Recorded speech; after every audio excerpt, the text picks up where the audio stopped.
বন্ধুরা সকালের সব কাজ সেরে নিয়েছি না, কদিন চুলে তেল দেওয়া হয়নি। তো আজকে সকালবেলা তেলটা একটু গ্যাসে গলিয়ে নিয়েছি, আর গলিয়ে নিয়ে সকাল থেকে চুলে একটু ভালো করে ম্যাসাজ করে করে করে করে সকাল থেকে তেল দিচ্ছি রোদ্রে। এই শীতকালে রোদ্রে দাঁড়িয়ে তেল মাখতে সত্যি একটা আলাদা আরাম লাগছে। তো এদিকেও খাওয়ার টাইম হয়ে গেছে, তোমাদের দাদাভাই বারবার বলছে পান্তা খাবো পান্তা খাবো, পান্তা বাড়ো পান্তা বাড়ো। আমি তোমাদের দাদাভাইকে বললাম 2 মিনিট আমাকে সময় দাও, আমি একটু তেল দিয়ে নিচ্ছি, তেলটা দিই ভালোভাবে দিয়ে, আর তারপরে আমি তোমাকে হাত ধুয়ে এসে পান্তা বাড়ছি।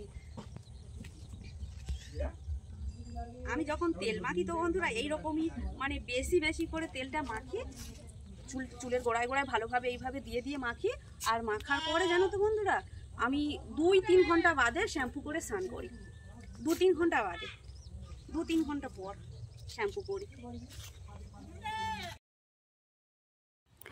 শুভ সকাল আমার সকল বন্ধুরা, সবাই কেমন আছো? আশা করি ভালো আছো, আমিও খুব ভালো আছি। তো বন্ধুরা রান্নাঘরে এসছি, দেখো কি অবস্থা।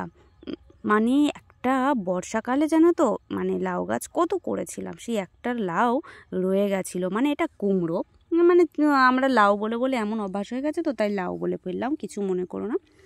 কুমড়োটা অনেক দিন পর কাটলাম। মানে কি টেস্ট ভাবো, কি জানো তো, মানে তোমাদের দাদা ভাই গেছিল একটু, মানে আমাদের রাস্তা আছে না পুকুর পাড়ে গেছিল। আর গিয়ে আমি কলে গেছিলাম, রাস্তা দিয়ে কলে যাচ্ছিলাম, কলে জল আনতে আনতে ওই দেখেছি একটা মাছ ভাসছে। তো তোমাদের দাদা ভাইকে বলেছি এই শোনো শোনো শোনো একটা মাছ দেখবে এসো। তো যখনই দেখলো তখনই মানে একটা ছিপে করে না কি যাই হোক চিংড়ি দিয়েছে হয়তো, দিয়ে আর তুলেছে। তোমাদেরকে দেখাচ্ছি, দেখো এই দেখো, দেখছো আমি রান্না জোগাড় করছি। এই শোল মাছটা দিয়ে ফুলকপি আলুর তরকারি করব, আর বেগুন ভাজবো। বেগুন কেটে নিয়েছি গোল গোল করে, এই ডিজাইনের আজকের বেগুনটা ভাজবো, যেহেতু লম্বা করে কাটি আজকের গোল গোল করে কেটেছি, ভাজা করব।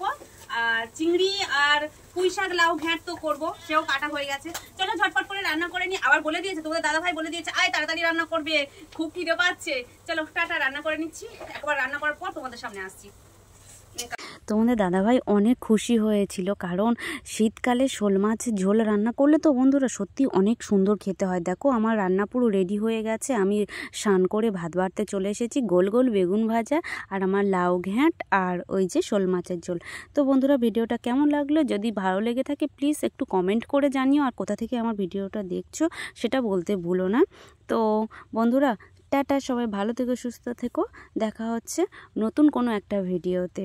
সবাই অনেক ভালো থেকো, অনেক ঠান্ডা পড়ছে, নিজেদের খেয়াল রেখো, নিজেদের পরিবারের খেয়াল রেখো, জানো তো বন্ধুরা।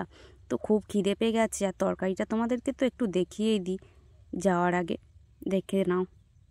চলো রাখছি, এবার খাবো, খুব খিদে পেয়ে গেছে। টাটা।